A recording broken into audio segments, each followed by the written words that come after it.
స్తోత్రమేసయ్యా. ప్రియమైన దేవుని బిడ్డలారా, క్రీస్తు నామములో మీ అందరికీ సమాధానం కలుగునుగాక. ఆమేన్. ప్రతి దినము దేవుని వాగ్దానం అని ఆత్మీయ చక్కటి కార్యక్రమంలో మిమ్మల్ని ప్రేమపూర్వకంగా ఆహ్వానిస్తున్నాను. దేవుని బిడ్డలారా, ఎలా ఉన్నారు? బాగున్నారా? ఉదయాన్నే లేచారా? ప్రార్థన చేసుకున్నారా? కాసేపు అయినా మీరు దేవుని వాక్యాన్ని చదువుకున్నారా? దేవుడు మీ అందరినీ బలపరిచారని నమ్ముతున్నాను. ఎందుకంటే మరి దేవుడు బలపరిచే దేవుడు, ప్రార్థన చేయవరకు ఆయన సమీపంగా ఉండే దేవుడు, ప్రతి ఒక్కరి ప్రార్థన ఆలకించే దేవుడు అని ఆయనకి పేరు కనుక ప్రియమైన దేవుని బిడ్డారా, తన యొద్దకు వచ్చే వారిని ఎంత మాత్రము త్రోసివేయని దేవుడు కనుక మీరందరూ మరి దేవునికి దగ్గరగా జీవిస్తున్నారని, దేవునితో నడుస్తున్నారని నమ్ముతున్నాను. ఆయన మిమ్మల్ని బలపరుస్తున్నాడు అని నమ్ముతున్నాను.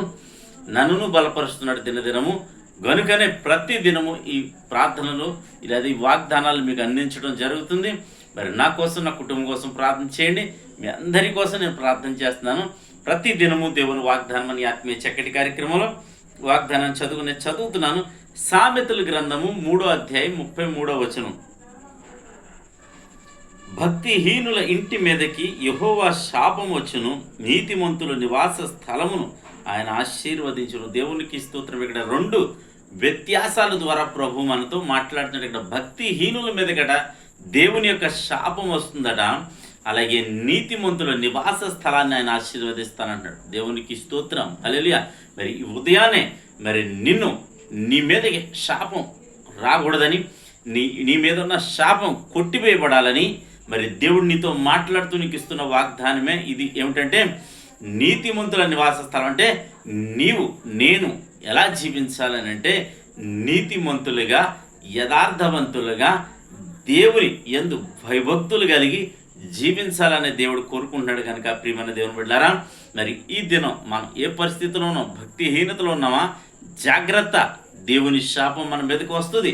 అలాగే నీతిమంతులుగా ఉన్నామా?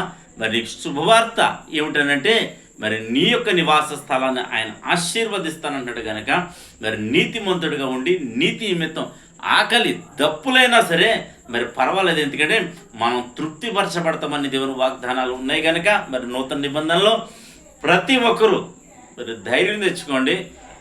ఏ పరిస్థితి అయినా యథార్థంగా నీతిగా ఉండడానికి ప్రయత్నించేయండి. తద్వారా మరి దేవుని యొక్క ఆశీర్వాదం మన మీదకు వస్తుందని తెలియచేస్తూ దేవుడి మాటలు దీవించునుగాక.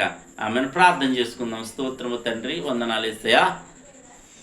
ప్రతి దినము దేవుని వాగ్దానం అని ఆత్మీయ చక్కటి కార్యక్రమంలో మీరు ఇస్తున్న వాగ్దానం బట్టి స్తోత్రాలు. ఎంతమంది ప్రజలు యూట్యూబ్ ద్వారా, షేర్ చాట్ ద్వారా, ఫేస్బుక్ ద్వారా ఈ రోడ్డు మార్గం వెళ్తూ చదువుతున్న వారందరి జీవితాల్లో నా తండ్రి నీ కృపంచమని, దయించమని, మేలు చేయమని ప్రార్థిస్తున్నాం. వారందరి జీవితాలు వాగ్దానం నెరవేర్చమని ప్రార్థిస్తున్నాం.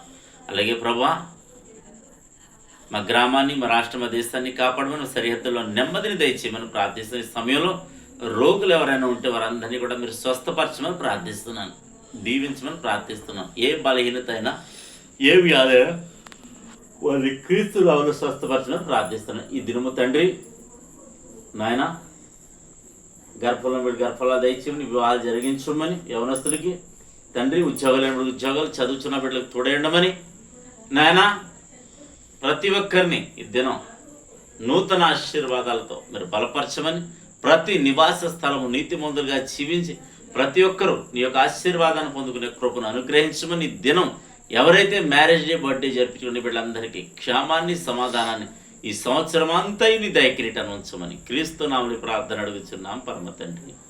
ఆమేన్. నేను నమ్ముతున్నాను. ప్రియమైన బిడ్డలారా, ప్రభు మనందరితో మాట్లాడి ఆయన బలపరిచారు కనుక ప్రతి ఒక్కరూ నీతిమంతులుగా ఉండడానికి ప్రయాసపడదాం, విశ్వాసంలో ముందుకు సాగుదాం.